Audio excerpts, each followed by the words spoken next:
everyone, it's Sarah Moliski, and welcome back to Real Talk, where it gets hot, spicy, and to the drama. Today is a very special episode because we're gonna be interviewing two top casting directors. They cast big shows, big feature films, and vertical soaps. So sit back, relax, and get ready to sip some casting tea.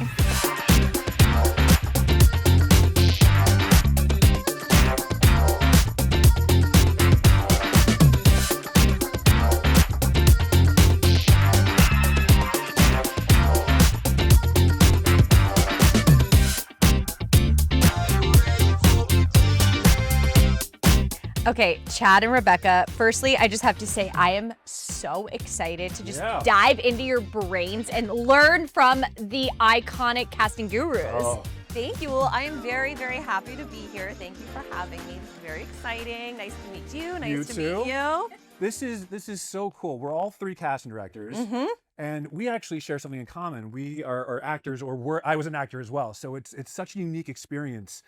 Sort of understanding the casting process from that perspective as well. Oh, Yeah, absolutely. I was an actor also at first as well. Oh, wow. So all Okay, three all of three us of us. were. Look at Yeah. that. I Oh know. my gosh. Crazy. We can share some horror stories. I'm sure we absolutely can. From horror movie sets, actually. Actually, yeah, exactly. There was blood, and for many reasons. Yes. Blood, absolutely. sweat, and Tears. Every time there's tears, come on. Yes, there is crying in filmmaking, let's be honest. Absolutely. Oh my gosh. So we were all talking about this behind the scenes earlier, but obviously the studio just came out and everybody's watching that. And while watching that, I'm like, this is me. I'm screaming into my phone at all moments like, what? Oh my gosh, what's going on? Blah, blah, blah. And it's like, I can't wait to get into how you guys kind of just navigate the stress of working in film, working as a casting director, being the head of a department, and just what that really means. Because I feel like casting directors, one, don't get enough credit. Two, people don't actually know what we do. No. Right, totally. No, they really don't. And so today, I just want to dive into all of the different routes and roads of what casting is, what to do, what not to do, and just how to kind of get your foot in the door. And plus, I went on my own Instagram account and asked all my followers questions that they want to ask you guys. So at the end, we can see real people having real questions. They're real actors. They're submitting to all your work right now. So I just can't wait to get into that. Perfect. So why don't you guys tell me a little bit about your background? How did you get into casting? How did you fall into this department? That's a great question. So I have been working in Hollywood for over 20 years. I did originally start doing acting, but then I moved into production very quickly, producing, writing. I've done some directing as well.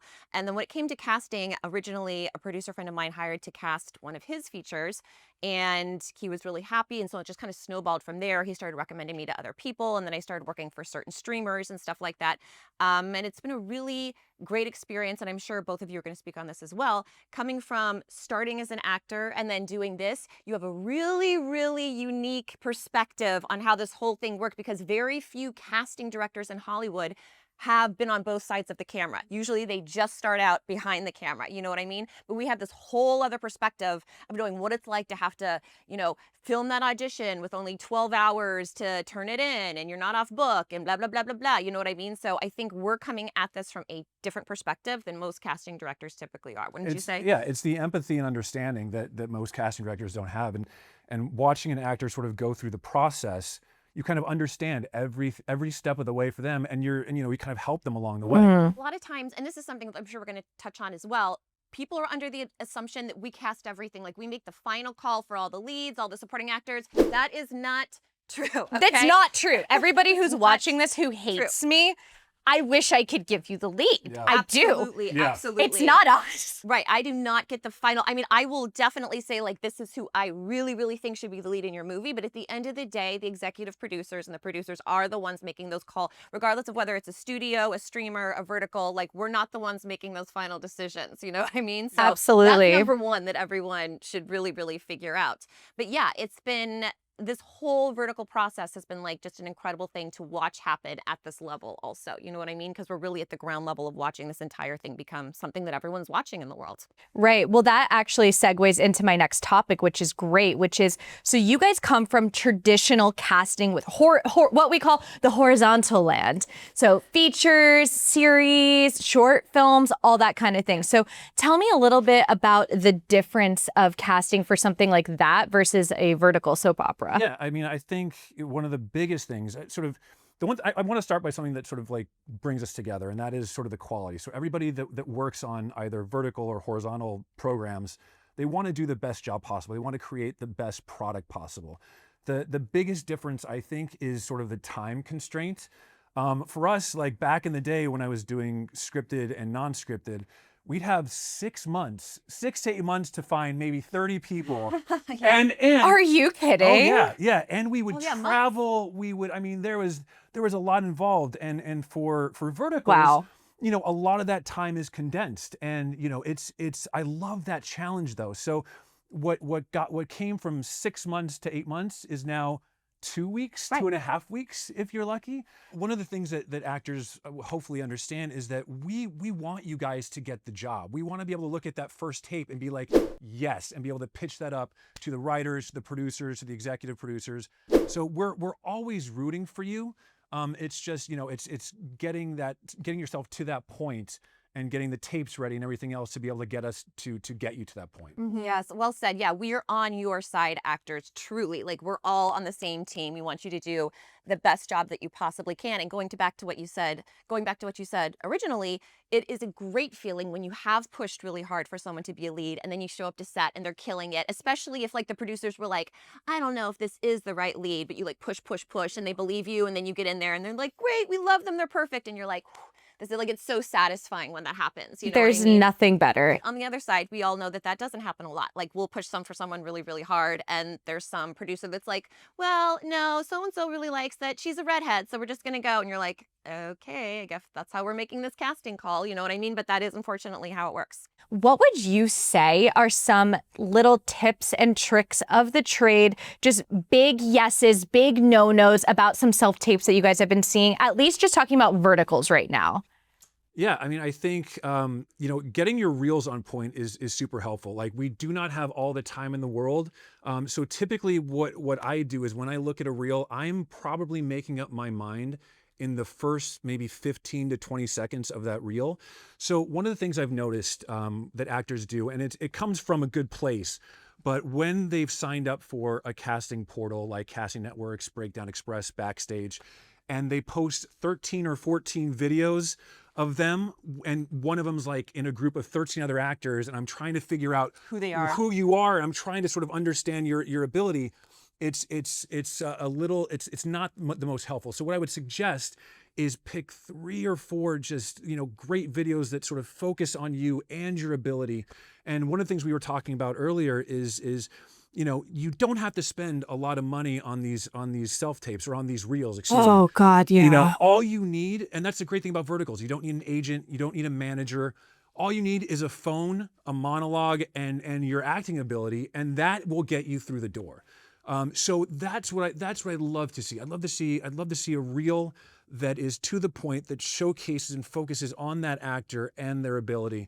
And you know, it's you know, some people are great at comedy, some people are great at drama, some people are great at both. Find out what you're really great at, hone in on that, and then get us a couple of tapes that sort of match that, and you're good to go. Right. Yeah, absolutely. And also get really honest with yourself as to exactly what kind of type you are as an Yes. actor. You know what I mean? Because we all have different looks, you know what I mean? But certain people, like for example, the project that I'm casting right now, they're supposed to be a high school bully, you know what I mean? And there's just certain guys, even though I'm sure they're very nice in real life, but they emulate high school bully, you know what I mean? And there's obviously some of those actors that get that because they took headshots that look like they're the high school. So it's like they get it, but you want to know what your type is when you submit yourself for something, because a lot of times actors submit themselves for roles and it's like, you are definitely not this type. You know what I mean? So you need to get really honest with yourself, because that is part of being a working actor wherever you are in the world, is you have to know how the casting people, how the producers are going to perceive you when you go into that audition.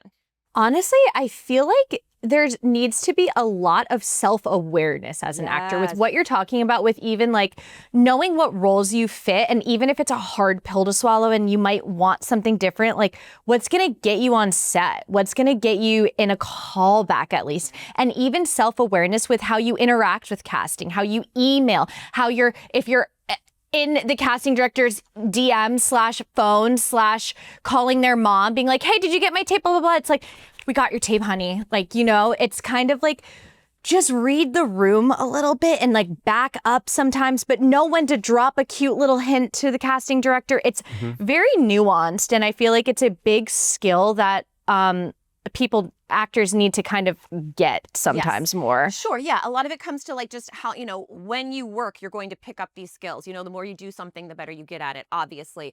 But yeah, you definitely want to learn how to read the room, read the producers, read the casting, you know what I mean? Because you don't want to be annoying to people and, bother them after they've been like, we're still casting, I don't have an answer for you yet. You don't want to email them 20 more times the next 24 hours. Oh my God. To be like, did you make a decision? Did you make a decision? You know what I mean? And I understand that you really want to know if you booked it, but you can't make people crazy in the meantime. Sure, and if we're afforded our space as casting directors, the one thing I love to do, especially if I bring somebody in for a self-tape or for a callback or for a chemistry read, I love to sort of talk with them afterwards and just say, hey, listen, like this is what worked, this is what didn't.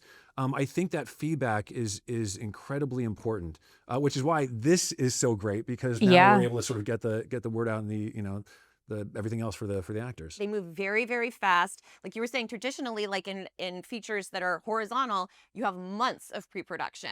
So there's months of like just the initial casting process, and then there'll be callbacks, and then a new producer will come in and be like, I don't like any of these people for this role. Start from scratch. And then you know what I mean? But in verticals, we do not have that luxury. It's like, we start in 3 weeks. So by the end of next week, I need to have all my supporting roles locked. And you're like, okay, let's get to work. You know what I mean? Got it. So it's Sounds like, good. Yeah. Yeah, there's not that time. Like, so it's like you really need to know exactly what types they're looking for when it comes to verticals. Like, be really, really clear. Make sure you've spoken to the director and the producers, and you know really what type that they're looking for, because you don't have time to be like, let me give you all these options of things that I feel that, you know what I mean? It's like, no, we need to cast this stat. So yeah, absolutely. I think one of the things I love to do is, if I've worked with an actor 10 years ago on something that's completely different than what I'm doing now, I will have that person in the back of my mind because 1, they did a fantastic job. 2, they had a great personality. 3, they were punctual.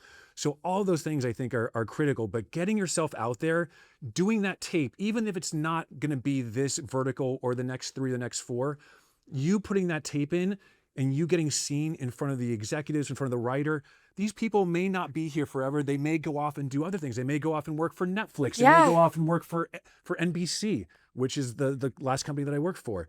They will remember you. So think about it sort of broad strokes, big terms. Doing this tape could lead to 100 different other things. I'll tell you a really quick story. I had a background actor that I did for one of these verticals for Real Short. Absolutely love the guy. Great look, great personality. I had the opportunity to bring him in as a lead for the next vertical because he was so cool and was so gung-ho and so nice. I brought him in, he tested, did really well, and it looks like he may actually get the job. So you never know, whether it's a background actor or a day player, a small supporting, main supporting, it can always, always, always lead to something. Yeah, always lead to absolutely. something. People like to work with people that they have worked with before and had a good experience with. You Absolutely. know what I mean? Like, if you know that an actor is going to show up on time, know their lines, hit their mark. Yes. Right? Yes. Like, it's really easy to want to call that person in again. However, if you book someone and they act like a total diva and they email you 1 billion times and they're unhappy with everything, you better believe I am never going to call that person in again to read, because I don't have time for that. And to go back to timely auditions, just so you know, when you get that audition, actor, I would definitely film it as quickly as possible and get it to producers. Because, for example, I'm casting something right now. I gave actors for a specific role, I told them they had until this Friday to submit tapes. So we've been getting a lot of tapes. Guess what? As of this morning, producers already decided that they want someone specifically. They already saw a tape that they like. So it's like everyone else that's going to send me tapes for the rest of the week. It doesn't matter, because they made their decision this morning because that actress got it into me fast. You know what I mean? Like, that is truly how it works. You need to get your audition in before producers are going to find someone that they really like, because then it's over, This is so true. This is so true. I actually want to talk about something that I've experienced with booking some day players. So I've had some day players with management who are like, the management is fighting tooth and nail for that 20%. And I get it, that's their job, whatever.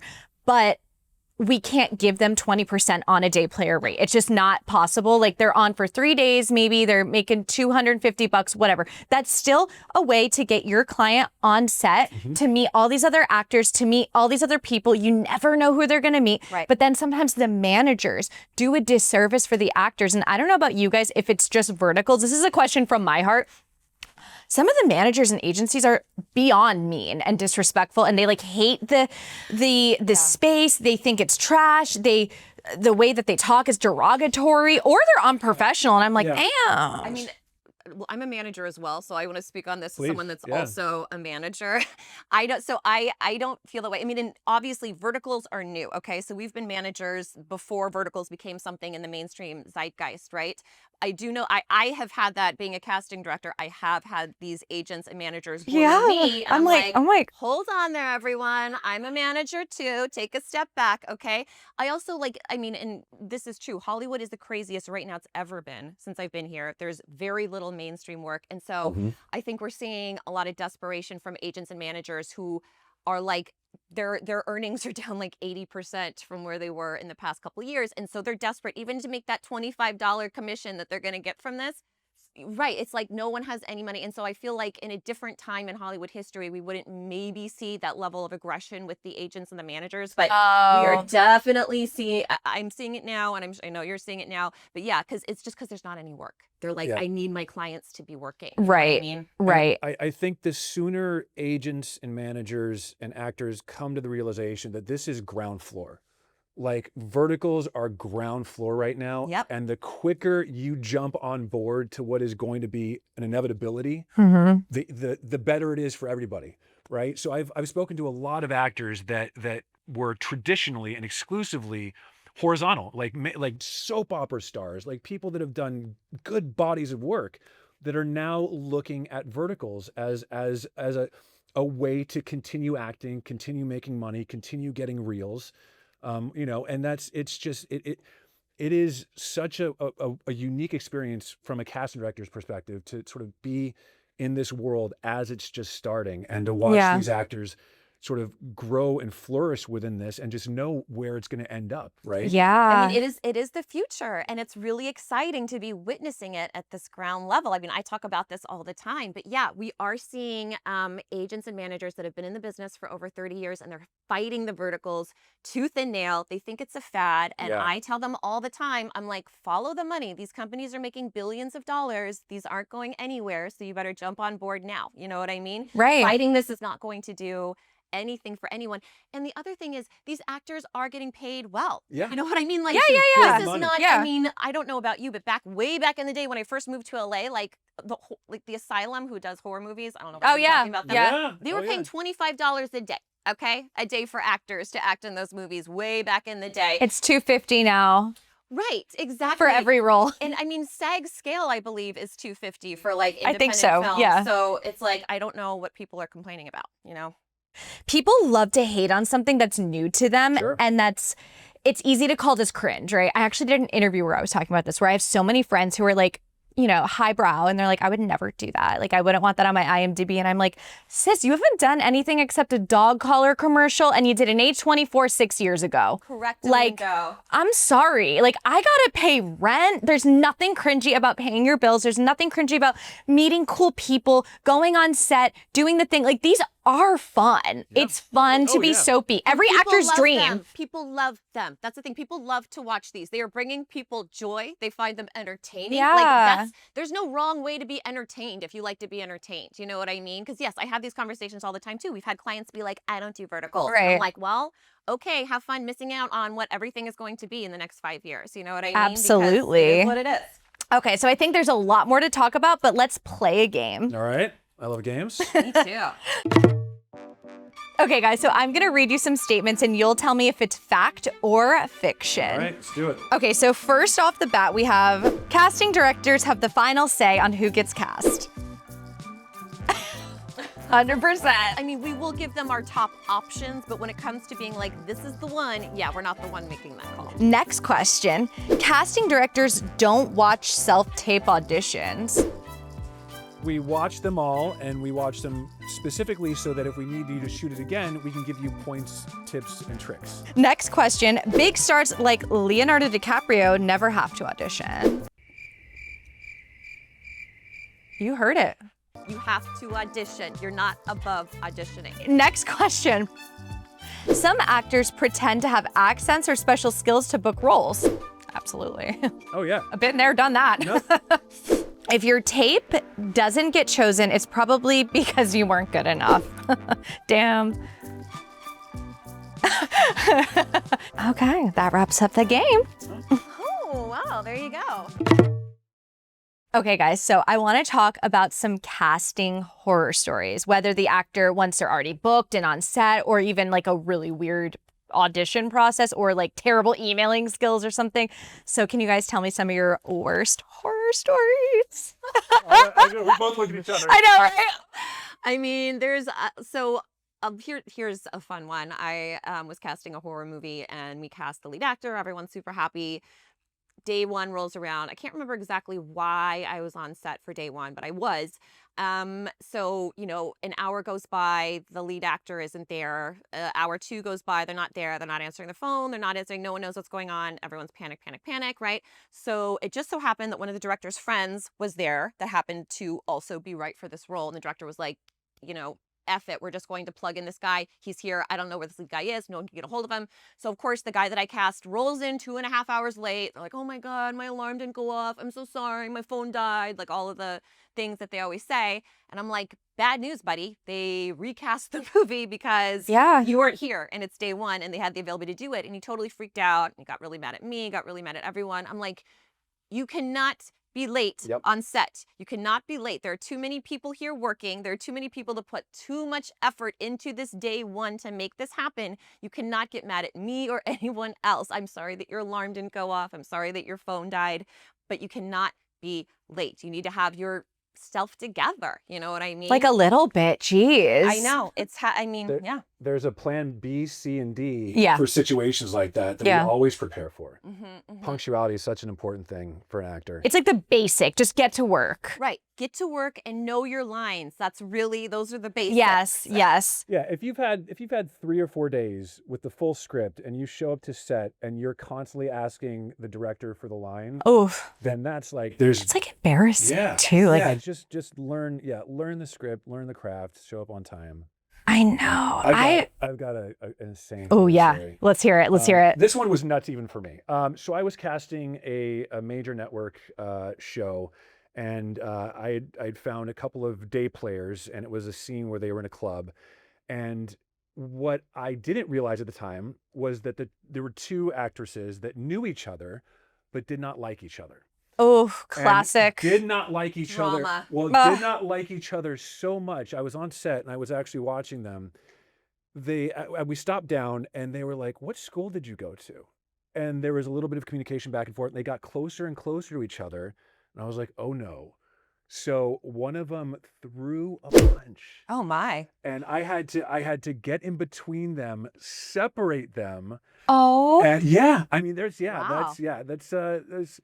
was so TV. That's a good one. TV was the Wild West, where there was no format that was too crazy, and so it was 2 actresses that knew each other from high school that didn't like each other. One of them stole the other one's boyfriend, and that's why they hated each other. It happened, and they did not let it go, and it sort of all culminated on set. It was just the craziest thing. The odds of them both being in the same movie and not even being an issue are crazy.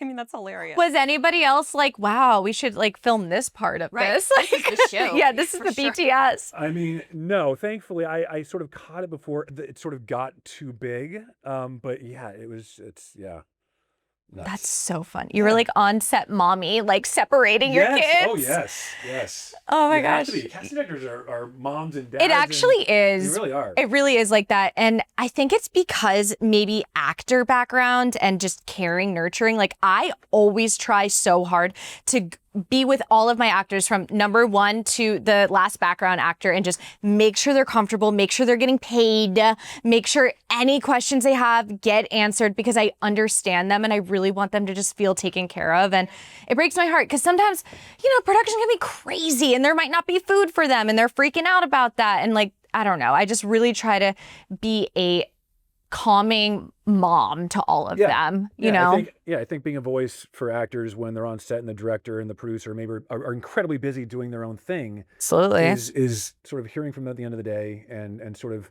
giving them sort of the comfort and the understanding. It's like, yeah, you'll be good. If you have any questions, feel free to ask me. Like anytime, call me, text me. Yeah, for sure.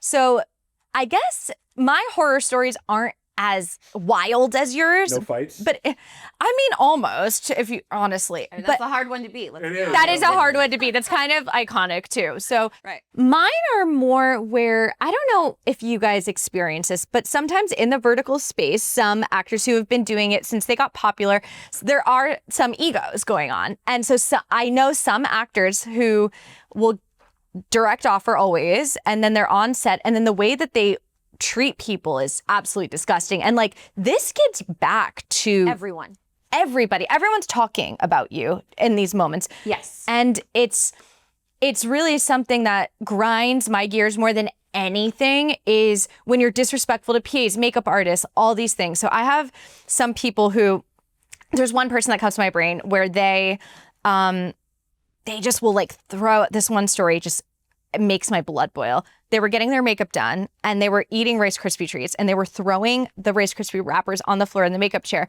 And then the makeup artist, who's one of my best friends, literally, was like, oh, like, did you like leave that? And they were like, oh no, like you can clean it. Oh, wow. You're joking. And all throughout the set, they were just so disrespectful to director. Even if director would ask them to do something, they'd be like, didn't you get it in the last shot?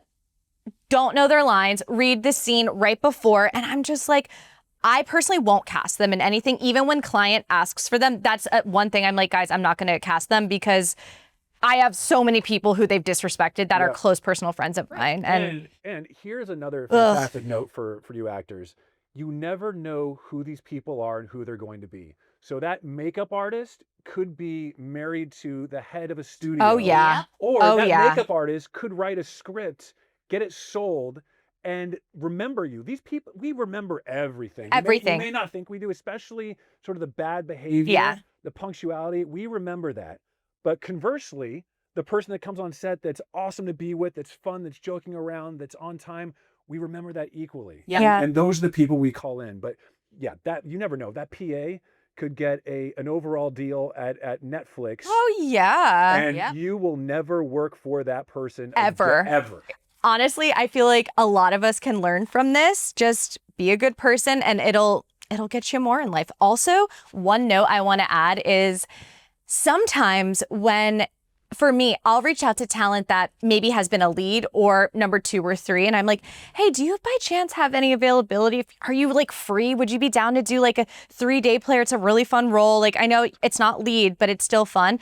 If they're down and they do that, I remember that. And I'm like, they're such a good actor. They're helping me. Yeah. And I love it. There's nothing I love more when there's an actor without an ego that's like, yeah, I'm actually available. Like, I'd love to go in and work and make a friend or something. The smart actors don't have egos because they know how the business works. Oh my God. You cannot have an ego and work all the time, really, because no one wants to work with you. Well, also, our industry is so volatile for every department, whether it's ours, actors, the camera, director, whatever it is. You could be the busiest person for a year and every vertical, like back to back to back. And then it's like, okay, we got over you. Mm-hmm. And you're not on set again. And then people are left with that Rice Krispie on the floor. Yeah. And like, I remember that. I'm like, I will not. Your career has become that rapper on the Right. floor. Yeah, it is. Your Rice Krispie. Yeah. As the makeup artist. There's nothing left in there. There's some old ants in there now that are licking it. Okay. Right. Yeah. Oh, man. Okay. So anyway, I think we should talk about some advice for vertical talent, whether you're, a heavy hitter in the verticals or if you're green and starting out. So what are some habits or skills that you see successful actors who book both vertical and major studio roles have? What's something in common that they share? That they're going back to always being prepared, always knowing their lines, always being a professional, right? Always delivering. It truly, I mean, if you can knock it out of the park doing a vertical everyone's going to notice. Truly, if you are in a vertical that's very successful and you do a great job and you are, you do justice to the role that's been written for you, people will take notice. Period. Mm-hmm. Yeah, I think respecting the script, respecting the process, and giving it your all, whether it's a vertical or a series on Netflix, treating everything with the respect and the knowledge that these writers spent a ton of time on this. The director spent 2 weeks scouting. So it's a much bigger thing than just the actor. And I think for the actor to understand that and appreciate that, and give each role the respect it deserves, I think those are two things that are sort of identical between sort of the horizontal world and the vertical world. What would you say to some actors who, I don't know if you experience this, I do because I'm on set with them a lot as an actor with them, and sometimes they don't know that I'm a casting director or I cast it. Which is iconic. It's also, honestly, I love you're it. like an undercover agent. No, I really am. And I love it because I'm sometimes like, I'm basically the client on set. So then even like, also I do have to say, people like me so much more now that I'm a casting director. I have so many more friends, so many more likes on my photos, gifts. I'm like, all right, Where are my gifts? I would love some gifts. That's amazing. right. But I notice a lot of actors, especially kind of heavy hitters who've been doing it for a long time, kind of hate it. Or they're kind of just like talking down on it. Or they're just like, they know that this is a temporary thing and they really want to do like the big show. Like their dream is to be on horizontal, be on a series and whatnot. But what would you say to some of those people who just like kind of talk down on it and they don't like it? I think it's great to have those aspirations. There's nothing wrong with shooting for the moon, but sort of understand that it's a process, right? You're going to have to go through the motions, trial and error. I think just, it's great to have that goal, but understand and appreciate where you are. Yeah. And if you're working in this industry at all, it's a gift. Oh my God, especially now. Yeah, it's true. It's true. It is a gift. Yes. Understand and appreciate that gift because, the more you're working, somebody else isn't, right? Wait, say it one more time. Yeah. So the more you're working, the other person Oh, isn't. So that's beautiful. Yeah. I mean, it's just be grateful because there's a lot of actors. I mean, it's a challenging industry. Yeah. It really is, Yeah. especially now. Exactly. Especially now. This is the craziest time in Hollywood ever. Like, So many things are changing. Ask anyone that's been an agent for 50 years at the top agencies. Everyone will tell you that right now, Hollywood is honestly the most difficult it's ever been to work. There's just not any work. It's a weird time with everything going on in the world. So like you said, yes, anyone that's working in any capacity in Hollywood, you are so lucky because there's not enough work to go around right now. You know what I mean? Right. So yes, gratitude is a big part of all of this, for sure. Oh, that's beautiful. What should vertical talent take more seriously if they want to grow? What should they take more seriously? Well, I think it goes back to you talking about how some actors feel that it's beneath them. Yeah. You know what I mean? Yeah. Because I get it. Like, we all want to be in Tarantino's last movie, okay? Like, I Sure. totally get it. But at the same time, these vertical shorts are real sets with real budgets. Everyone working on them is such a professional, especially because there's so little work on big budget things. They're hiring people that have these incredible credits to work on these vertical shorts right now. You know what I mean? So it's like, just do the work. Do the best work you can. You're going to get incredible footage for your reel doing this. Like, you're not going to get footage like this anywhere else for your reel. Just knock it out of the park and people will take notice. Yeah, I think that there's a huge misconception, especially with the actors just sort of dipping their toe into verticals. And this is what sets Real Short apart, is there's a budget for us. We treat our actors well. It's a fun environment. And one of the best things that's happened to me consistently over every show that I've cast for this company is I will get the nicest emails and the nicest text messages from actors saying, I had such a blast. This director was so much fun. This was such a great experience. I cannot wait to do more. And, actors tend to sort of group all vertical companies together. They do. And that They is do. not the case in any way, shape, or form. I've heard horror stories from actors that I've cast for Real Short Productions that have told me about the other companies that they've worked for. And it's night and day. It's night and day. So, sort of understand kind of understand, what these different companies are and what they offer. And, it's definitely, if you're thinking about it, dip your toe in, do it, get the reel done, Yeah. and start auditioning. I had this thought the other day. I was, what movie came on? The Intern. That movie came on. I was like, I'm going to watch this. And it was basically a vertical. And I was thinking, so many people hate on the verticals, like a lot of actors do them. Honestly, a lot of stuff that's professional is the same vibe. Okay, can we talk about And Just Like That is literally a vertical short at this point? Oh my God. No, it is. Am I wrong? Yeah, Like it's yeah. literally a It vertical is. No, it actually fully is. And I'm a fan of the show. I watch it. I love Me it. too. My They're- husband and I were watching it. I'm we were obsessed. we were both like, this is a vertical short. Yeah. Like, literally, this is what it is. Yeah, the more I cast and act in verticals, and then the more shows and movies that I watch, I'm like, they're very similar. So I don't think we should hate on them. I think we should be like, it's just another like leg of that in a way. Yes, it's just a different thing. And I always, my husband was having a meeting with someone the other day, and I was eavesdropping.